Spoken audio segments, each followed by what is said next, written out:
Hey guys, it's Ben Cathro from Six Skills here. I've got my new Enduro race bike and I'm going to give you the lowdown on everything I've got on it. So first of all, I've got the XXL Tallboy LTC frame. I had the Tallboy last year. Felt I needed a bit more travel, so went to the long travel version, and it seems to fit me really well. Really happy with that. Mojo Suspension hooked me up with some Fox forks and shock. They did a bit of custom work for me. I got a set of Fox Float 34s, which normally only come in white. I got them to build them up in black. Had to plead with Chris Porter at Mojo, but he did that for me. They've also bumped up the travel to 150mm from 140.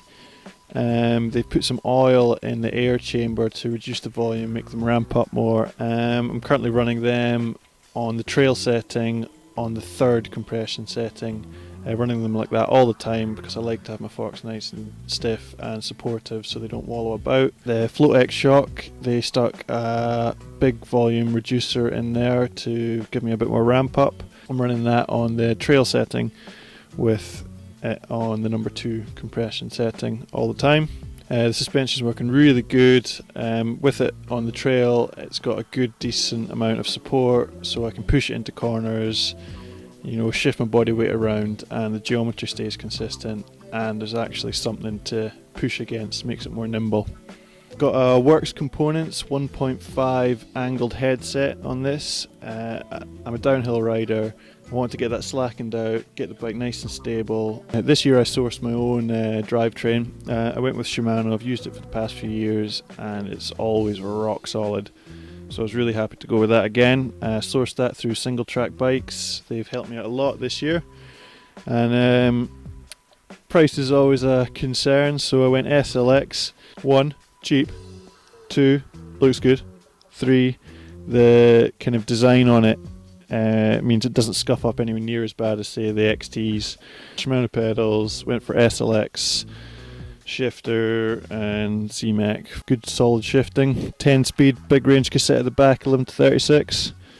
Should get the business done.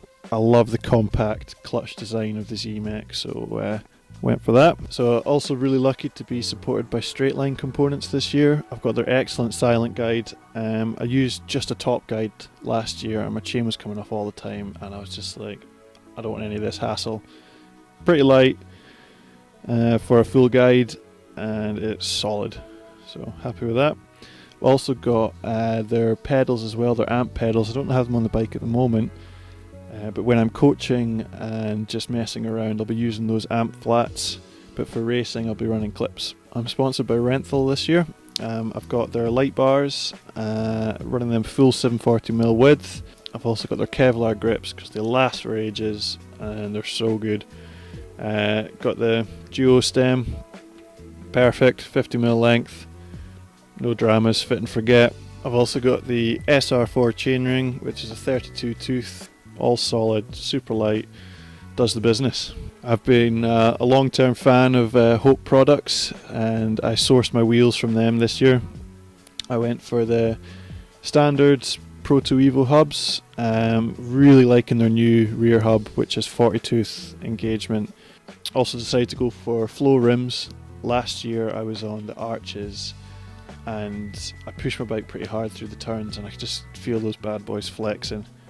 And I actually wore through the sidewalls of a few tyres from folding the wheels over too much. And they're a lot stiffer and I feel I can rag the bike a little bit more and not tiptoe through stuff, which is great. I've got support from Maxxis this year through One Industries Europe. I decided to go for the real deal. I got the big Minion tyres on it. I've got a 2.5 in the front, 2.3 in the rear. That's the EXO sidewalls, not the full downhill casings. And these tyres aren't the fastest rolling, but so much grip. Really happy with that. And they're the 3C compound as well. Other little bits of finishing kit I've got SCG Bel Air 2 seat, and I got a race face carbon post to go in there, just because it looked mint, nice and light, does the job. For brakes, I decided to go with the Shimano SLXs. I can have everything else going wrong, you know, the shock could be blown, I could have a flat tyre, geometry could be all wrong, and I could still go fast, but if my brakes aren't working, it's just game over. They're the most important part of my bike. First spin in the car park, got these brakes bedded in, and there's just so much power there.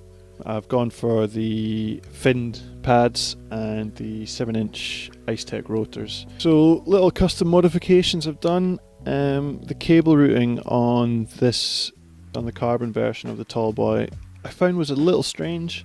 There was a really big gap between the cable stops on the down tube. So what I actually did was I bought some stick-on cable guides just to keep things under control, because the middle section of the cable was flopping about all over the shop. So stuck on that cable guide and things seem a lot more secure now. We'll see if they stay there.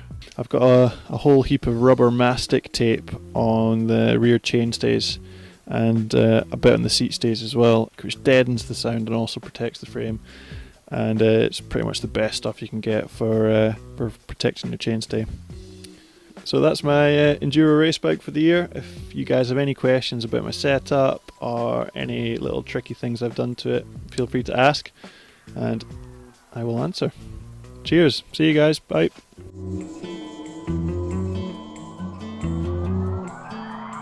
Mic check, mic check. Bing.